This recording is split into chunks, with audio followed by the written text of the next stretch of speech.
présenter notre mémoire sur l'éphémérité, qui est un moyen d'accroître le souvenir de la publicité. Donc, depuis quelques années, nous observons l'émergence des réseaux sociaux qui utilisent le concept d'éphémérité. Nous pouvons prendre l'exemple de Snapchat avec ses stories et ses messages éphémères, ou encore des stories qui sont maintenant développées sur Instagram et Facebook. En effet, les stories éphémères signifient qu'elles sont disponibles seulement 24 heures et qu'elles s'auto-détruiront après cette durée. De nos jours, les moyens diffusent de plus en plus de contenus éphémères afin d'augmenter l'engagement des consommateurs et entraîner un sentiment d'appartenance. Ces contenus permettent de marquer les esprits sur une courte durée. Pour définir la thématique de l'éphémérité, voici la définition que nous avons trouvée. Le contenu éphémère est défini comme un élément clé, incluant du texte, des images et des vidéos. Son contenu ne sera plus disponible après une période de temps donné, selon Bayer, Ellison, Schoenbeck et Falk en 2016. Donc maintenant, nous allons vous présenter l'intérêt pour les entreprises et les marques d'avoir recours à l'éphémérité. Dans un premier temps, l'éphémérité est un nouveau moyen de communiquer sur les réseaux sociaux. Elle permet aux entreprises de proposer de nouveaux contenus sous forme d'images, vidéos et autres, et de laisser parler leur créativité. En effet, si on prend l'exemple des stories, ces derniers permettent de partager du contenu créatif sous format de vidéo de 15 secondes ou plus, mais aussi sous forme de sondages, quiz ou questions avec lesquels les utilisateurs peuvent interagir. Donc on peut remarquer qu'il est également possible de développer les campagnes UGC grâce au contenu éphémère du type story. Mais ensuite, les marques apprécient également ce nouveau moyen de communication parce que ça leur permet de se rapprocher de leurs clients et donc de leur communauté. L'audience peut se sentir plus proche d'une marque car cette dernière peut garder un lien fréquent avec les utilisateurs à travers l'éphémérité. Et enfin, les contenus éphémères sont également un moyen pour les marques d'être plus spontanées et de se montrer plus authentiques auprès de ses utilisateurs. Ceci humanise l'entreprise. Un exemple ici serait les contenus backstage des marques qui nous rappellent que les gens derrière les marques sont aussi comme nous. Donc c'était avec la création de Snapchat en 2011 que le concept de photo et de message éphémère est instauré. Donc Instagram compte plus de 1,39 milliard d'utilisateurs actifs et comptabilise 500 millions de comptes qui utilisent les stories tous les jours. Et parmi les 3/4 des marques qui utilisent le format story, celles-ci postent en moyenne 2 à 3 stories par semaine sur l'application et un tiers des stories les plus vues sont publiées par des entreprises. 52% des utilisateurs des médias sociaux affirment être nettement plus enclins à interagir avec les publicités et le contenu sponsorisé présenté sur les plateformes qui protègent leur vie privée et les données. 50% des Instagrammeurs déclarent avoir déjà cliqué sur le site web d'une marque après avoir regardé l'une de ses stories. Instagram favorise les conversions. Environ 92% des utilisateurs estiment avoir déjà acheté un produit sur un coup de tête après l'avoir vu sur Instagram, donc c'est plutôt un achat impulsif. Et 50% des utilisateurs jugent une marque plus intéressante après avoir vu une des publicités sur Instagram. Donc pour les exemples, on a choisi 3 exemples de publicités éphémères sur Instagram. Donc la première, c'est une publicité de JT Sport France qui présente les nouvelles Converse. Et donc on peut toujours avoir le lien du site internet pour aller directement acheter le produit. Le deuxième est un exemple de publicité de Herborian qui fait la promotion de produits de leur marque avec un code promotionnel, toujours avec le lien pour accéder directement au site internet et acheter directement les produits. Donc ça c'est un exemple de publicité qui peut créer l'urgence chez le consommateur car il propose directement un code promo. Et en dernier exemple, nous avons une marque qui présente son parfum sous forme de vidéo attractif avec de la musique.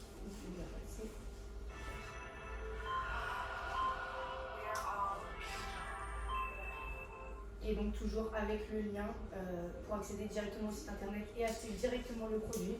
Ces publicités sont éphémères en effet. Si vous quittez l'application Instagram, il ne vous sera plus possible de les retrouver. Donc ça c'est une référence bibliographique pour nos 5 articles. Donc, trouver la problématique dans quelle mesure les médias éphémères impactent le souvenir de la publicité et, in fine, l'intention d'achat. Donc au niveau du plan, en première partie, nous avons montré que l'éphémérité c'est un moyen d'accroître l'attention portée sur le contenu diffusé. Puis en deuxième partie, que la publicité éphémère n'a pas d'impact sur le souvenir des consommateurs.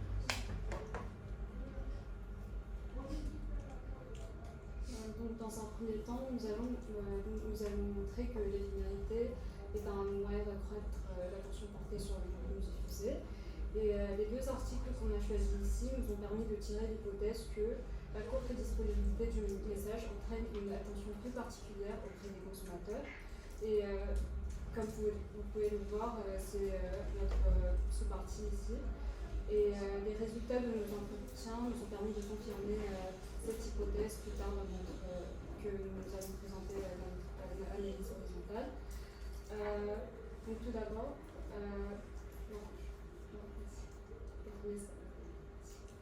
d'abord, on a analysé un article basé sur une étude qui portait sur les milléniaux et le réseau social Snapchat. Et les milléniaux sont des personnes nées entre les années 1980 et 2000, donc ceux qui précèdent la génération Z.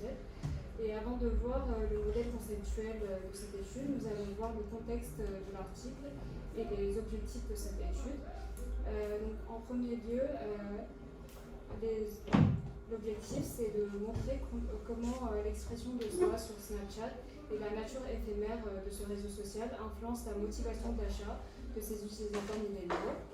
Le deuxième objectif est d'identifier les différents facteurs poussant les individus à interagir avec les contenus éphémères des marques sur Snapchat et enfin de comprendre comment ces facteurs et les interactions avec les marques influencent la motivation d'achat des milléniaux. Pour cela, les auteurs de cet article ont réalisé une étude quantitative avec un questionnaire. Ils ont choisi un échantillon spécifique. Ils ont interrogé 450 milléniaux, tous des habitants de Porto Rico. Et pourquoi les milléniaux? Parce qu'ils trouvent que les milléniaux font beaucoup plus d'achats impulsifs comparés aux autres générations. Et ils ont choisi Snapchat car quasiment tous les contenus sur Snapchat sont éphémères et ce dernier est justement connu pour ça. Donc à travers cette étude et l'analyse des résultats du questionnaire qu'ils ont réalisé, ils ont pu dégager le modèle conceptuel suivant. On va étudier les variables une par une.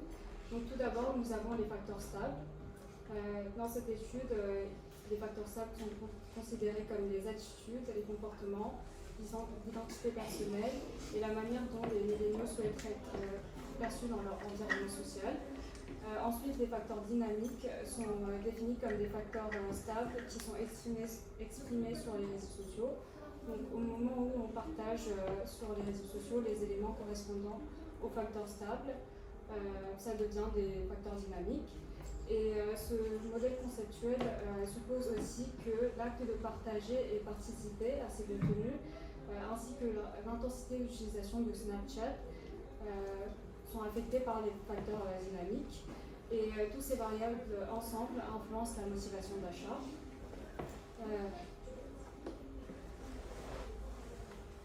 Donc ici, on avait 6 hypothèses qui reliaient les différentes variables du modèle conceptuel. Toutes les hypothèses ont été validées par les auteurs. Et l'hypothèse numéro 6, donc la dernière, résume tout le modèle et donne le résultat. Elle confirme que l'intensité d'utilisation et l'interaction avec le contenu des marques, les contenus éphémères des marques sur Snapchat, a un impact positif sur la motivation d'achat des milléniaux. Donc pour résumer, d'après ce modèle, on comprend que c'est le fait de partager les contenus éphémères des marques ainsi que l'intensité d'utilisation de Snapchat qui influence la motivation d'achat chez les utilisateurs milléniaux de Snap. On comprend que les milléniaux partagent ces contenus éphémères des marques et interagissent avec celles-ci pour donner une certaine image de soi à leur communauté Snap, mais ils interagissent avec ces contenus aussi en raison de la courte disponibilité de ces derniers, que ce soit des filtres, des stickers ou des vidéos photos recommandées sur la page Discover. Et ceci pousse les milléniaux à partager fréquemment et plus rapidement les contenus éphémères des marques afin de ne pas les perdre plus tard.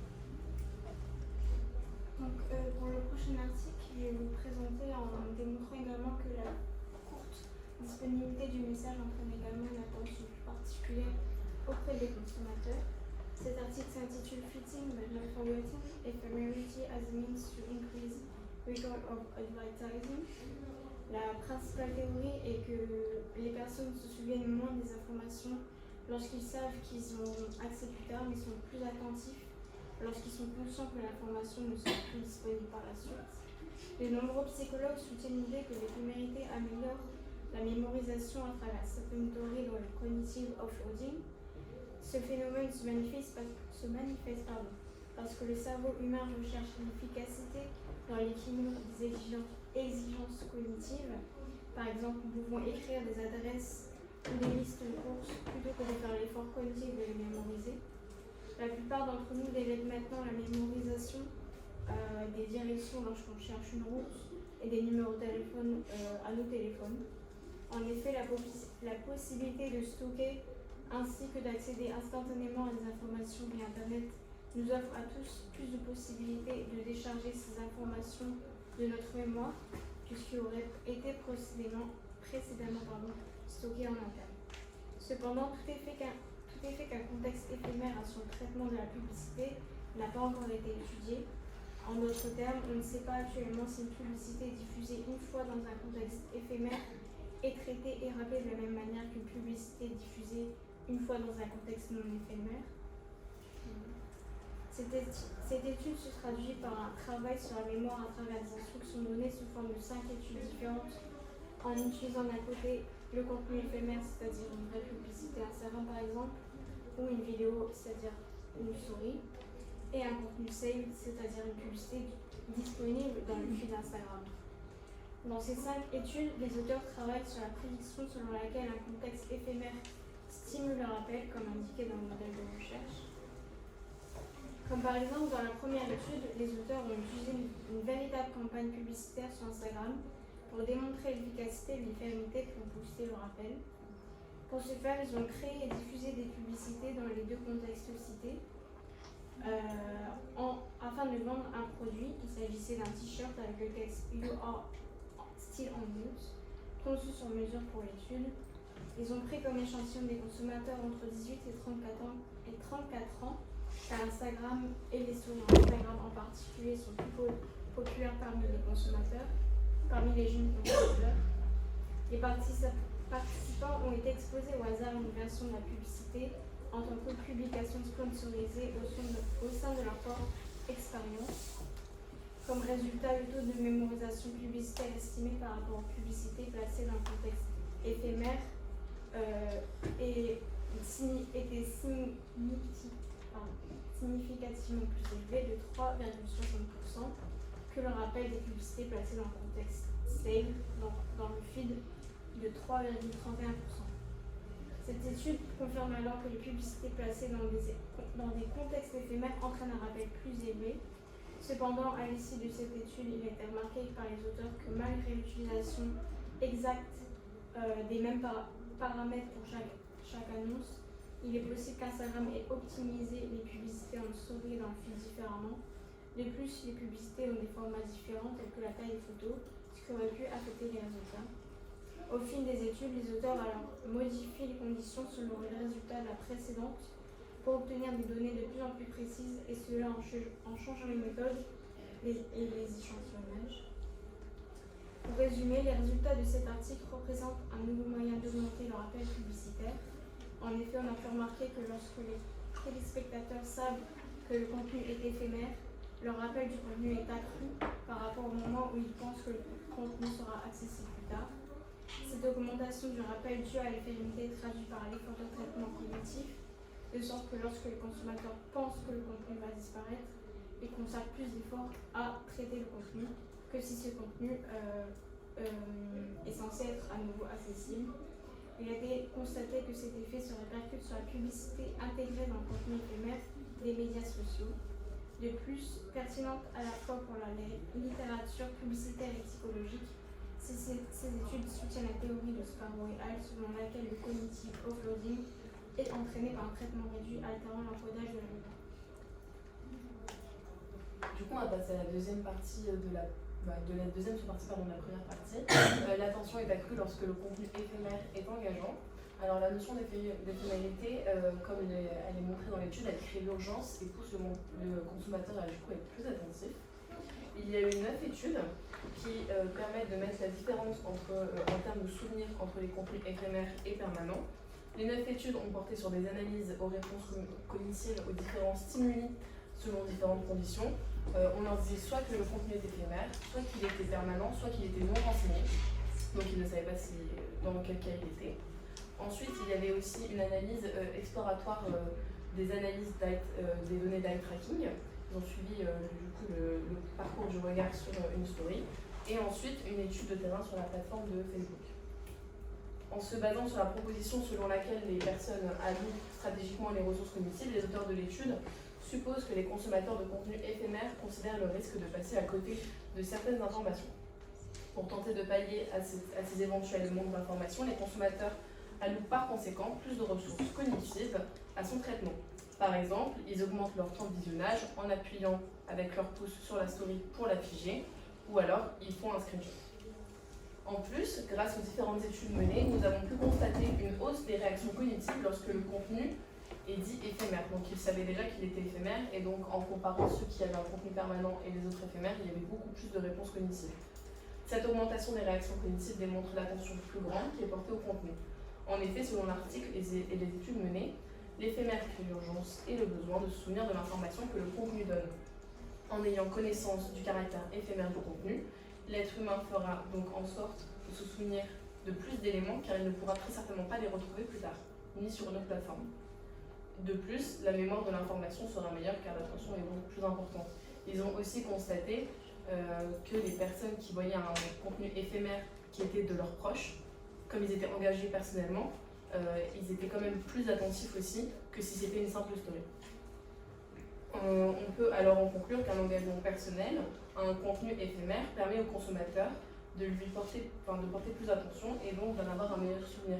C'est pour cela qu'on part de la base que du coup, si le consommateur est bien engagé auprès de la marque, il aura très certainement plus de concentration envers les stories qu'elle poste qu'envers une marque qu'il ne connaît pas. Et il y a une hypothèse du coup qui a été validée que donc les personnes exposées à un contenu éphémère sont effectivement plus attentives car elles allouent plus de ressources cognitives au traitement de l'information éphémère. Donc nous allons ensuite passer à la deuxième partie sur la publicité éphémère qui n'a pas d'impact sur le souvenir des consommateurs et sur le fait que la rapidité du contenu est un frein pour le souvenir de la publicité. Donc dans l'expérience de l'article numéro 4 qui se focalise sur l'impact de l'attention sur la mémoire, on a pris des hommes et des femmes et on a testé sur différents médias, donc YouTube et un site web grâce à l'eye tracking afin d'analyser où porter leur attention. Et ils vont tous regarder des vidéos qu'ils auront choisies, mais avant il y aura une pub non voulue de base qu'ils vont visionner. Et ils ont donc analysé leur attention durant le passage de cette publicité. Et les participants ont ensuite été testés sur leur mémoire et ils ont dû répondre à un questionnaire avec ce qu'ils avaient retenu de la vidéo. Sachant que leur attention était surtout dirigée vers ignorer l'annonce ou le temps restant de la vidéo, on leur a ensuite demandé si la pub avant et à côté de la vidéo les avait frustrés et déconcentrés et la réponse a été oui. La concentration est donc détournée.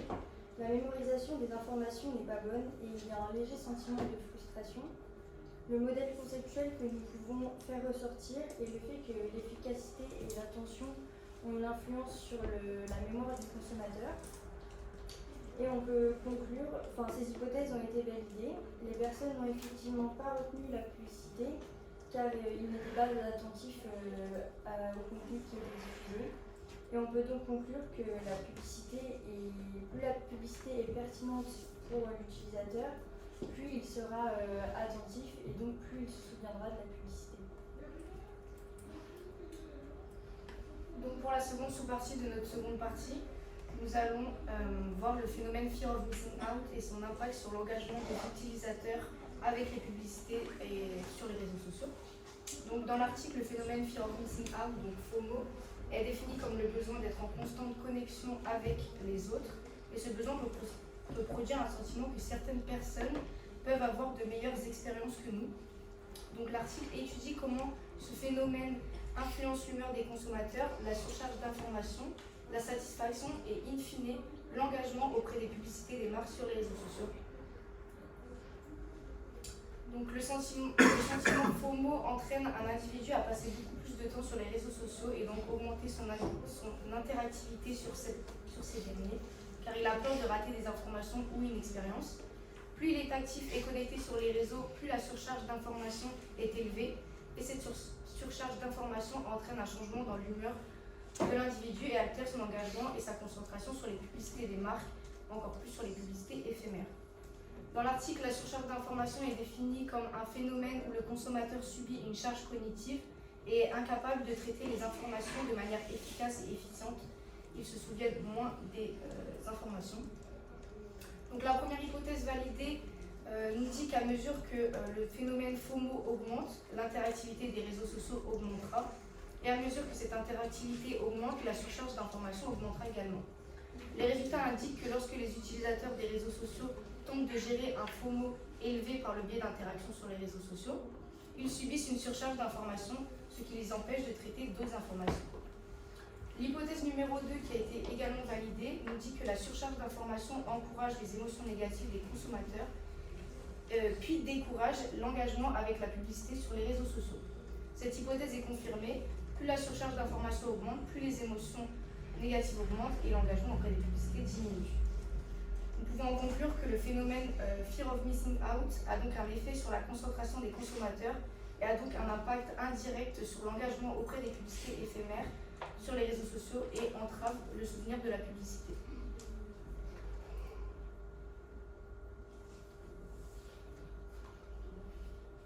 Alors au niveau du Research Gap, on a l'éphémérité qui a un impact important lorsque le consommateur est très engagé personnellement.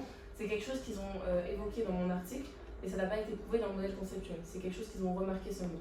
Ensuite, un consommateur engagé auprès d'une marque ne portera pas assez d'attention sur la publicité éphémère. Ça part donc du même principe que s'il connaît la marque, il sera donc plus impliqué parce que par exemple, quelqu'un qui est fan de sneakers, par exemple, suivra beaucoup l'actualité de Nike et sera très impacté par ses stories, car justement, il va suivre l'activité de la sneakers, l'actualité, etc. pour éventuellement, je ne sais pas, être le premier à commander la toute nouvelle paire. Ensuite, il y a aussi les contenus éphémères qui créent un sentiment de fear of missing out, qui est donc le fait de manquer une information, quelque chose. Et ensuite, l'impossibilité de commenter, partager, liker un contenu éphémère comme un contenu permanent, ce qui pourrait réduire le souvenir de la publicité, car en effet, on ne peut pas forcément le partager à un ami ou interagir, le garder, à part si, par exemple, on fait un screenshot. Donc après avoir réalisé notre research gap, on a défini notre problématique. Dans quelle mesure les marques impactent le souvenir de la publicité et définir la compréhension d'achat? Pour notre modèle conceptuel, voici celui que nous avons pu dégager suite à nos recherches. Donc, notre variable a expliqué les médias éphémères ou les médias non éphémères impliquent des bénéfices qui sont l'intention et l'empowerment, qui correspondent au contrôle de la durée du visionnage, par exemple des publicités éphémères. Mais cela aussi implique des coûts qui sont le manque d'interaction et le FOMO. Et tout cela a un impact sur le souvenir de la publicité et in fine l'intention d'achat. Pour cela, nous avons réalisé un entretien pour prouver ce qu'on a dégagé dans le modèle conceptuel. Cet entretien s'est fait sur deux thèmes. Le premier thème concerne les émotions générées par le contenu éphémère sur les réseaux sociaux. Et le deuxième thème concerne l'éphémérité de la publicité sur les réseaux sociaux et le rôle de son souvenir sur l'intention d'achat d'un produit.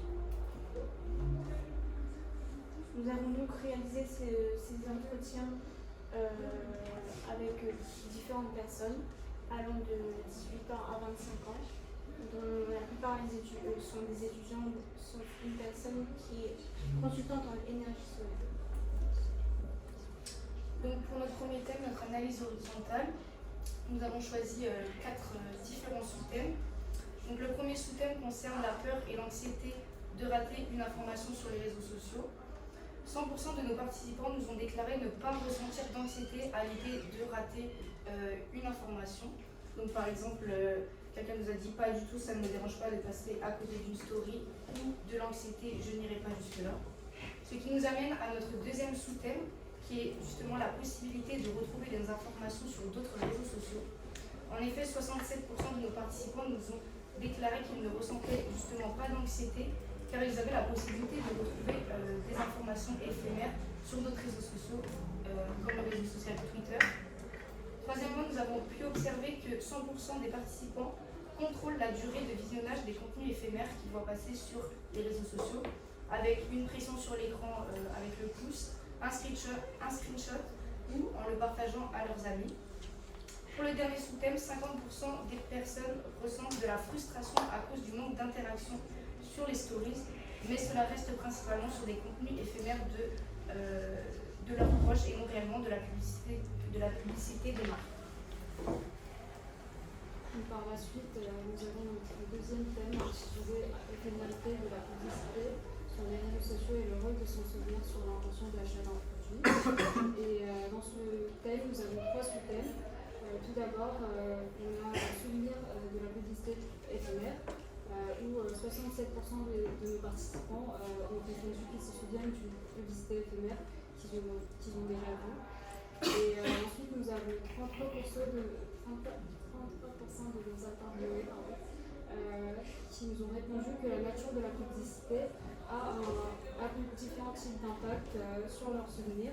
Donc, quand il s'agit d'une publicité éphémère, ils ont peur de passer à côté d'une information. Et enfin, on a 67% des interviewés qui ont confirmé qu'ils ont déjà eu l'intention d'acheter un produit qu'ils ont déjà vu sous forme de publicité éphémère et qu'ils ont déjà acheté ce produit. Du coup, dans les résultats de notre analyse horizontale, on a dégagé que les participants consomment tous des contenus éphémères, que le sentiment FOMO n'est pas vraiment ressenti, la possibilité de contrôler le temps de visionnage et de retrouver les informations sur d'autres réseaux sociaux ou de faire un screenshot ne leur génère pas d'anxiété. Ensuite, les participants contrôlent tous la durée de leur visionnage et les participants se souviennent plus facilement des publicités éphémères des marques chez qui ils ont déjà consommé grâce à leur sentiment de confiance. Donc, pour ce qui est du modèle conceptuel, suite à nos entretiens, on a remarqué qu'en fait, il n'y avait rien qui changeait. Donc, du coup, on a gardé le même.